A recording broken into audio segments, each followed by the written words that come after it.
Just give everybody a chance to file in here.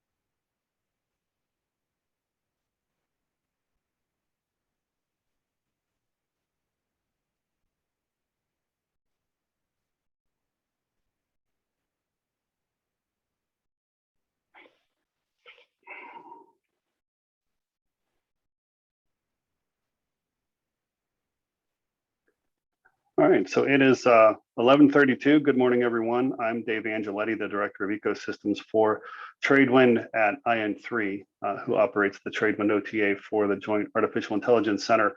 We're really glad you all decided to join us this morning, showing about 60-ish or so folks with more coming in. So I'm just going to provide a brief overview and introduction of our speakers this morning. You know, obviously we recognize not everybody who's part of the Tradewind community fully understands all the different registrations and attestations that you might have to make along the way once you get into an opportunity that you're competing for. And so, you know, it dawned on us that we should probably start providing some short course type approaches for some of those things. One of the most prevalent, I think, that you're likely to find, especially in artificial intelligence and machine learning endeavors, would be the DD2345, or the Military Critical Technical Data Agreement. I couldn't think of two more expert people to talk about this, only because they've seen about 1,072,000 of them. So with me this morning is Jean Del Coco and Rosa Johnson. And Rosa is our contracts administrator, so she's certainly seen a bunch too, but also recognize that between the three of us, you probably have 50 or more plus years of working under OTA, so we're pretty up to speed on what the needs are. I'm going to go ahead and hand the stick over to Rosa and say thank you once again, and I hope you find this informative. A recording of it will be available through the website as well, so if you don't get every last minute of it, be sure to check back. Thanks, everybody. Thanks, Rosa, and thank you, Jean. Good morning, everyone, and we definitely appreciate everyone taking out the time to join us quickly for, you know, just a brief overview of the DD2345. We definitely wanted to discuss this morning because we will have projects come out that will require a 2345. So we kind of just wanted to give a quick overview of that so that, you know, as companies, you can start preparing for that and sending in 2045s to get approved, because usually they take anywhere from 2 weeks to 30 days. So we wanted to go ahead and get ahead of the ball. So before we actually start talking about the 2345, I'm going to pass it over to Jean Del Coco so he can give a brief overview of Tradewind. Go ahead, Jean. Thank you, Rosa. Good morning, everyone. I'd like to welcome you to the Tradewind webinar. And the purpose, as Rosa and Dave mentioned, is to discuss the requirements and the preparation of the DD2345, which is going to be required to gain access to controlled unclassified information relevant to the Tradewind solicitations. As you're probably aware, the Tradewind program is sponsored by the Joint Artificial Intelligence Center and is administered by the Indiana Innovation Institute, as they've mentioned, IN3, for the purpose of the introduction of artificial intelligence and machine learning technologies to the DoD and to the services. As members of the Tradewind participants group, you should be aware that many of the Tradewind programs will contain information that is sensitive in nature and not readily releasable without security controls. The government has modified the OPSEC rules regarding unclassified but sensitive information. Previously, we had the category of FOUO, or for official use only. That designation has been superseded with the introduction of controlled unclassified information, or CUI. To adhere to new policies and to allow access to this information, New procedures have been developed.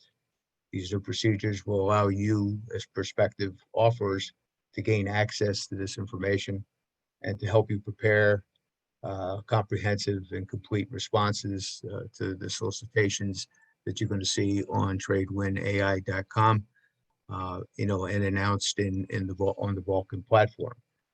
This will really allow you to respond with all the information you need to make you successful, or at least to help in being successful in getting your technologies at least reviewed and understand the requirements that are coming out of the JAIC. What we're going to discuss today is the procedures required to obtain an approved 2345 or DD2345, and then to answer any questions you may have regarding these procedures. So with that short introduction, I'll turn it back over to Rosa, and she can start going through some of the procedures. All yours, Rosa. Thanks, Gene. So for the first couple bullets, Gene has kind of already addressed what a 2345 is and what it's used for. Like he stated, it's for CUI, control unclassified information. And, as a hint to everyone on here, like I said before, we are going to start putting out projects that will require a 2345. So I definitely would, after this, if you do not have an approved 2345, I would start the process for getting one so that you are ahead of the ball.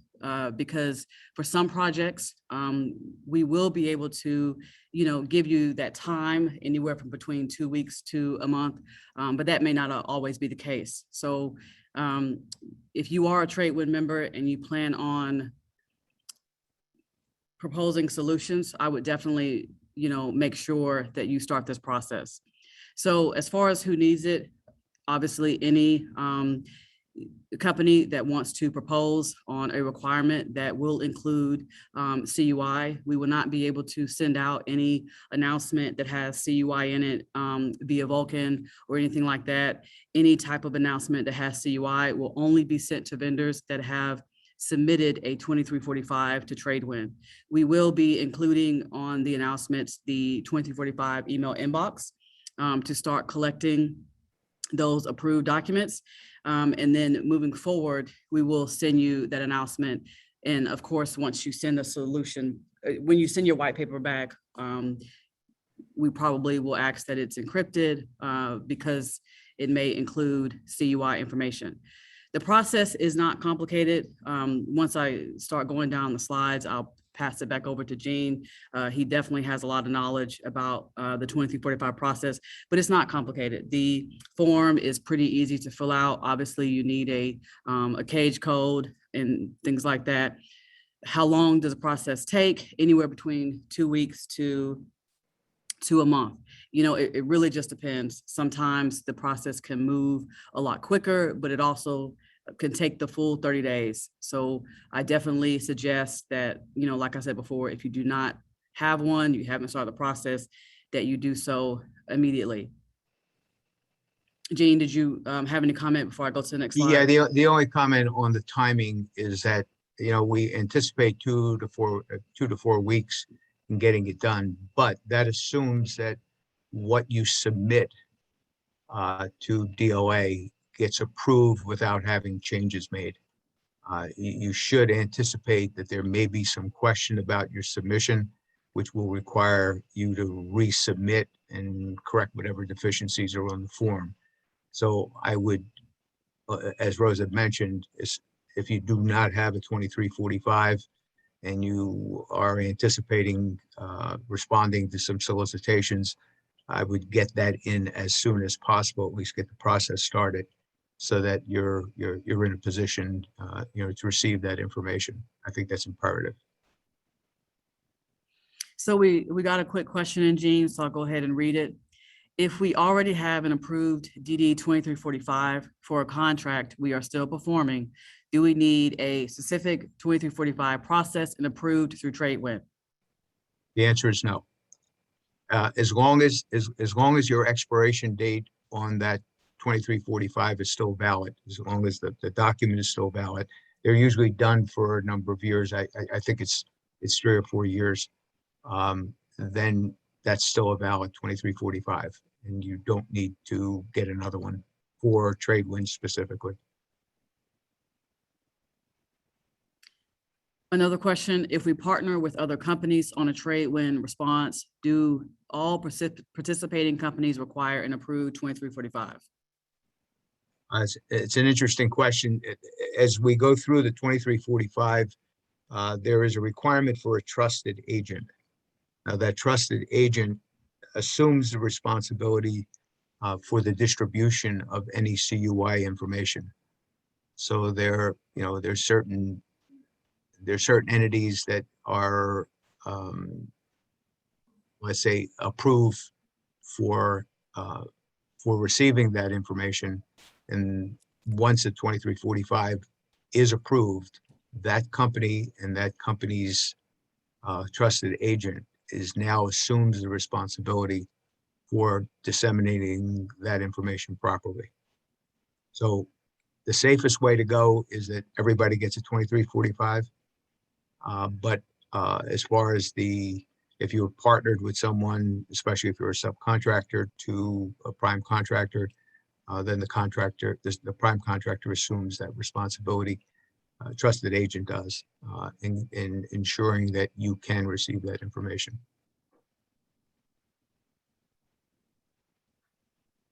Thank you, Gene.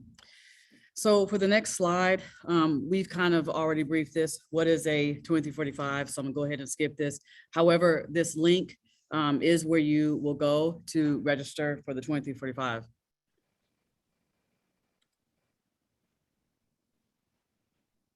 Gene, would you like to cover this slide? Yeah, it's just, this is the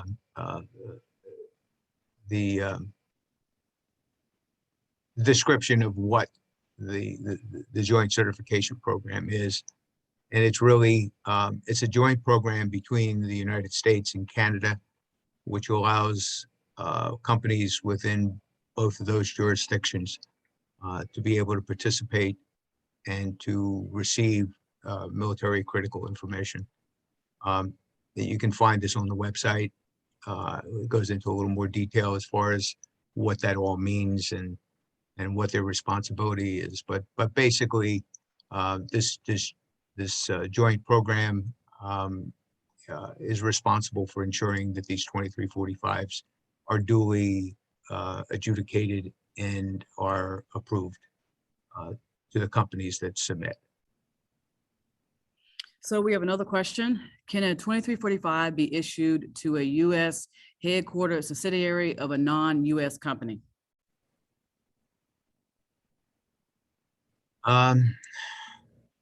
It depends where this is really between the United States and Canada.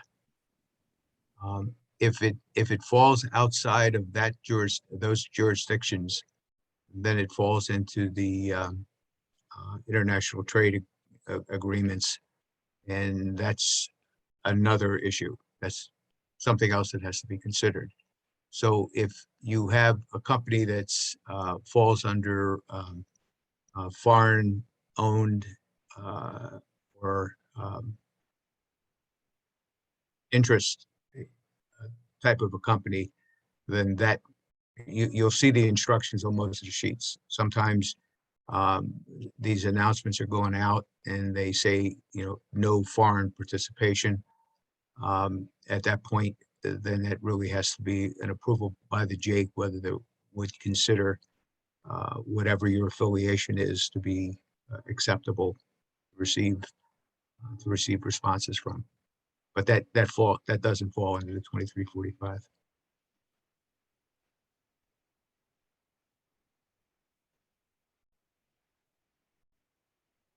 We have another question. Can we apply for a 2345 in the anticipation of working with a federal agency? Yes, the answer is yes. And as we go through the actual application, there's section 4, which is description of the relevant business activity.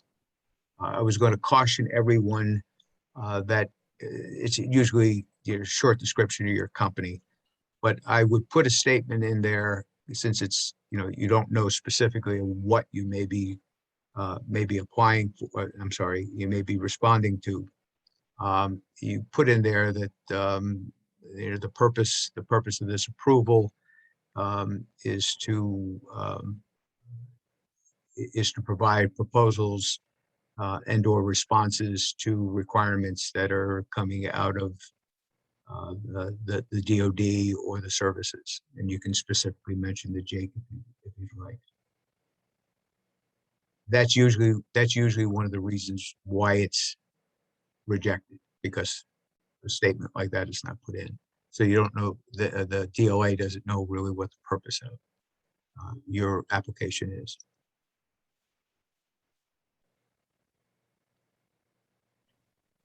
Another question. If a portion of the products that are standard industry products are made in Taiwan, can we still use the 2345 from the US-based organization, which will integrate the foreign components into a system? I think that's two different questions. One has to do with the products, and the other has to do with the information. The 2345 is governing the information that the government will provide you regarding the requirement for the particular solution or program that's being considered.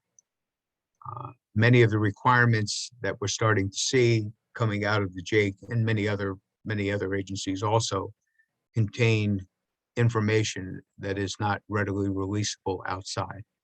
So your source of supply is really not a consideration. As long as you, the company, have access to the information, so you know what the requirement is and you're cleared to receive that information.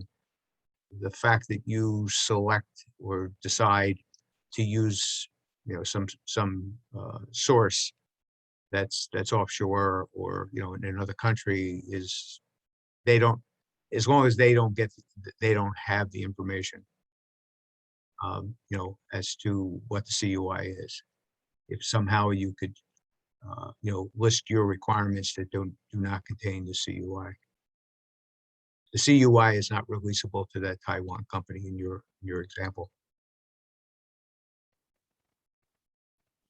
Next question. If we are listed in the JCP, does that mean that we have an active 2345? I guess the question is, you have the document. There is this DD2345 is a signed document, and it is signed by a representative of DLA, which then tells the government that you have the trusted agent, and you have successfully completed your application and all the provisions thereof, and there's an expiration date on it. So if you have that document, that's what we need. Thank you, Gene. So right now on the slide, you will see the 2345 form. We have also highlighted the areas that need to be filled out. Gene brought up a good point earlier. Make sure that it is signed by the DoD official. I have received 2345s in the past that were not signed. If it's not signed, Tradewind will not be able to send you the announcement that has a CUI. So make sure that you have an approved 2345 when you email the document to Tradewind.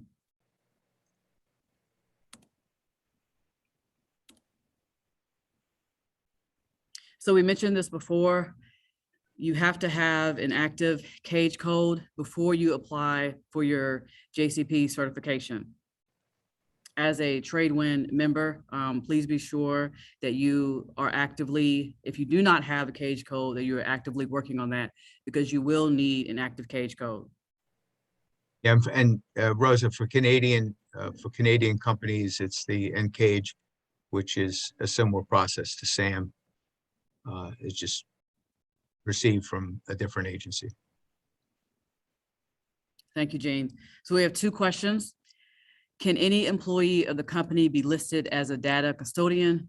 Are there any requirements for the employee's position? For example, that it can only be a data officer or technology officer or any senior position?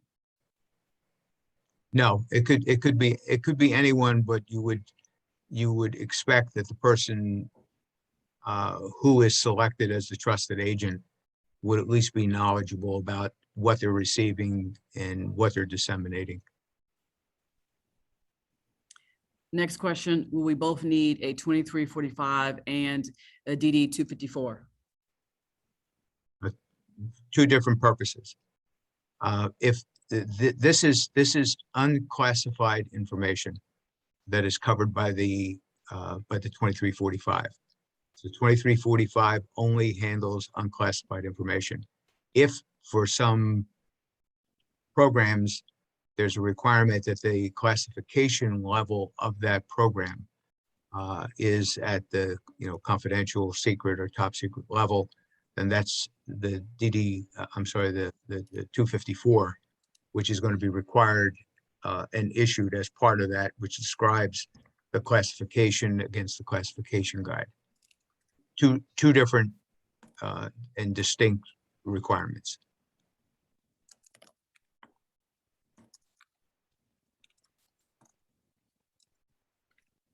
Thank you, Jean. There was another question. Could you please add the email address for submitting the 2345 into the chat? So I'm adding submissions at tradewinai.com for now. Tradewind will be using a different address soon that will be for 2345s. But for now, if you already have an approved one, please use this address. Yeah, this is the address that Rose is giving is for submission to Tradewind. So just it's your completed and approved 2345 that is sent to our repository in Tradewind. For submission of your application, there's a different website, which is the DLA website.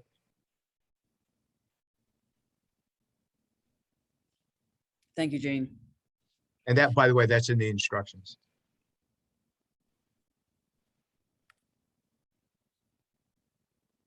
So this next slide basically just has SAM.gov to help anyone who has not registered on SAM. Please go to SAM.gov to get started, to get your cage code, because again, to foot stomp, you will need a cage code or an end cage code to process the 2345s. And just another note, if you're not registered in SAM, you're not eligible for an award anyway. So that cage code is important, and the registration within SAM is important. Thank you, Jean.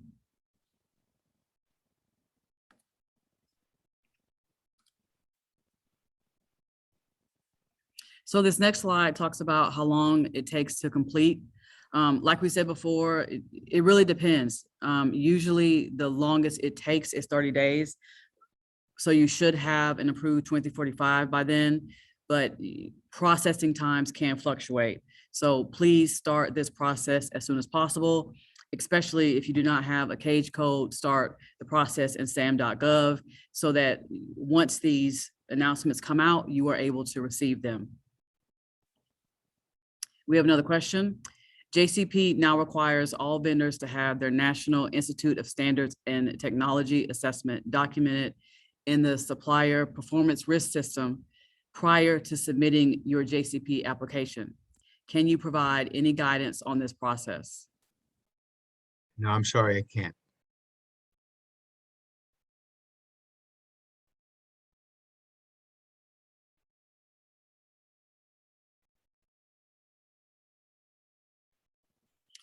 To go on what Jean said, this is a new process. So at this time, we are not able to give any advice on this.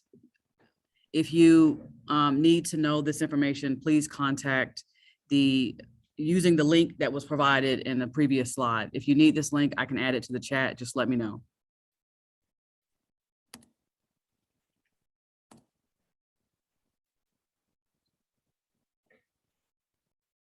This slide just has the links that we just discussed, the JCP home link, the SAM.gov link, and the official form for the 2345. Again, if you, okay, somebody already asked for the links, so I will add them in the chat now.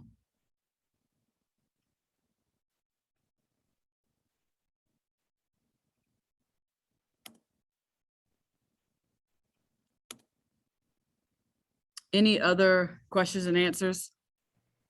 Or any other questions, sorry.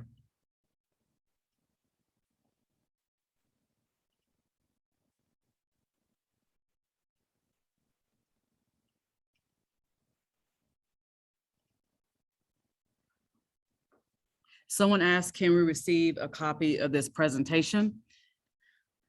So Dave Angeletti, the Tradewind ecosystem lead, he has this presentation. I believe he is no longer in the meeting, but I definitely will reach out to him after this to see if he can provide this on the Tradewind AI site so that everyone will have access to the links and everything that we discussed today. Another question. Oh, sorry. Excuse me, Rosa. He's also going to make the video or the recording available on tradewindai.com. Okay, well, that's great. So that way, I actually do not need to add the links. It will be on Tradewind AI. So after this, please go to the website so you have the links and everything that we discussed. Another question, when do you anticipate the first opportunities with CUI requirements to be released on Tradewind? So I would say December, beginning of December. So again, please go ahead and start this process.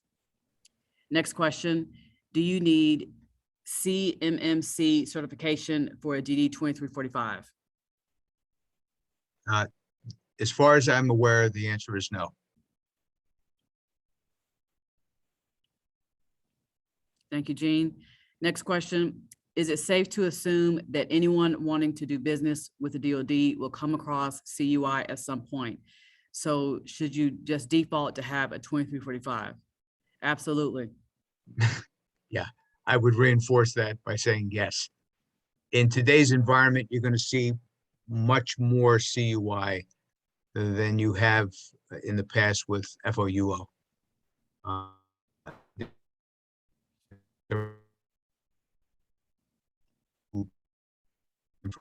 Being disseminated, being absolutely essential. So to back up what Gene just said, we decided to have this quick short course because like I said, just a foot stomp, we will be having projects that this will be a requirement. So please start the process as soon as possible. Can you please provide guidance on description of relevant business activity? Yeah, that's what I was mentioning. That's a paragraph or section 4 in the 2345. I would just a couple of sentences about your company, who your company is, what you do, and then I would also put the purpose of getting the 2345. That is to respond to solicitations containing CUI information that will be released, and you can use the JAKE if you want, JAKE or the Department of Defense and the Department of Defense Services, that will come out from those agencies. So you're preparing for solicitations and receiving CUI information. What government official will sign a 2345 for someone who is only applying but not in the system yet? I don't know if I understand the question. Not in the system, meaning not in SAM?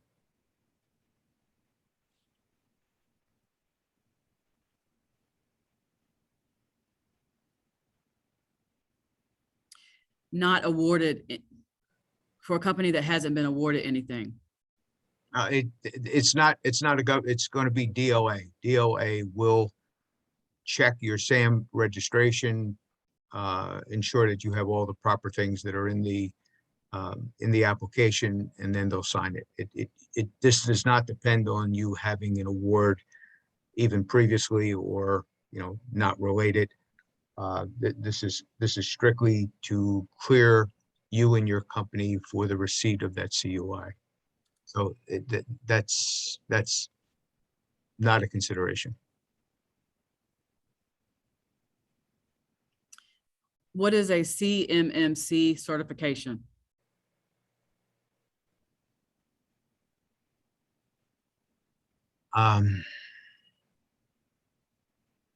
Yeah, I don't think I'm really prepared to talk about.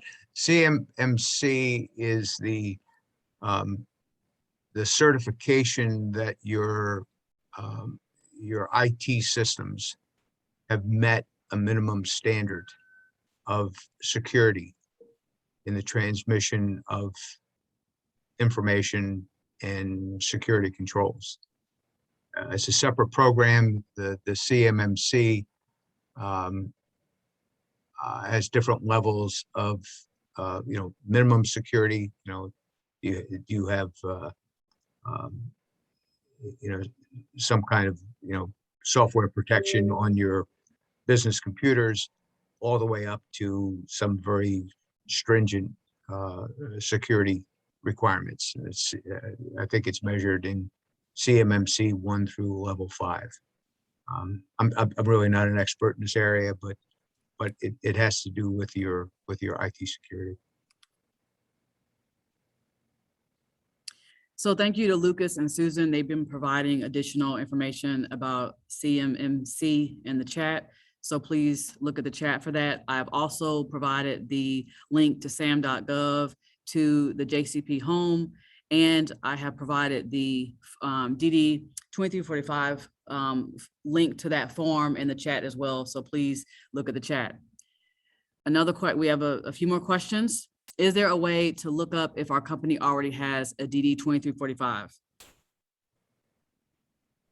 No, I really don't know the answer to that.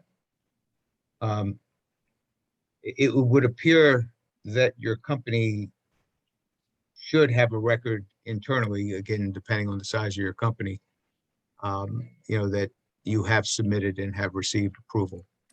I'm not sure that there's any central repository except by going back to DOA and seeing if there's one on file. We have no way of going back and checking. Another question, will the data custodian receive any training through the JCP program? I don't know of any training that's given to the data custodian.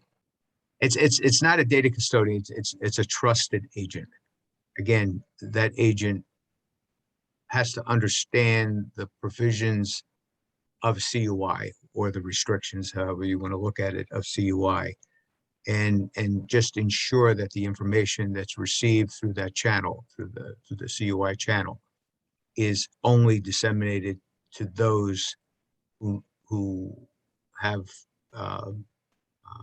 authority to see that information.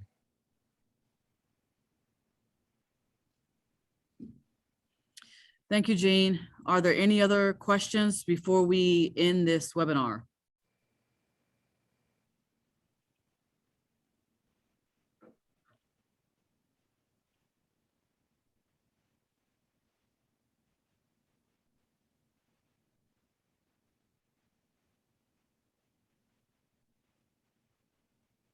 No? Okay, great.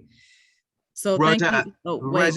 Rosa, I just want to mention, if anybody has some specific questions on their particular issue that they might have,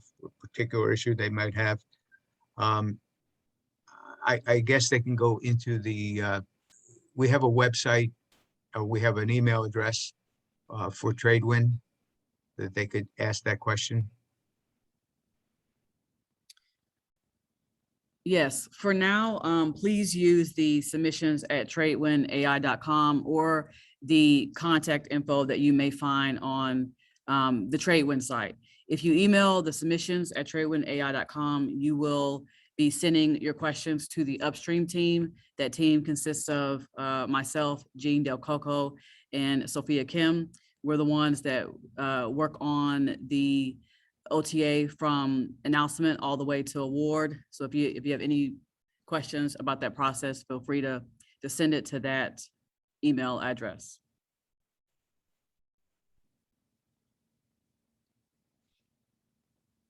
Thank you, Rosa. Okay, thank you everyone for taking out the time to join. We hope to continue to do these short courses in the future. I also suggest if there's a topic that you would like for us to discuss, whether that's about the overall Tradewind process, the upstream process, the OTA process, if you would like to understand more about IN3's role, anything like that, please submit topics to submissions@tradewindai.com. Okay, everyone, I appreciate your time and I hope you have a great rest of your day. Thank you. Bye, everyone.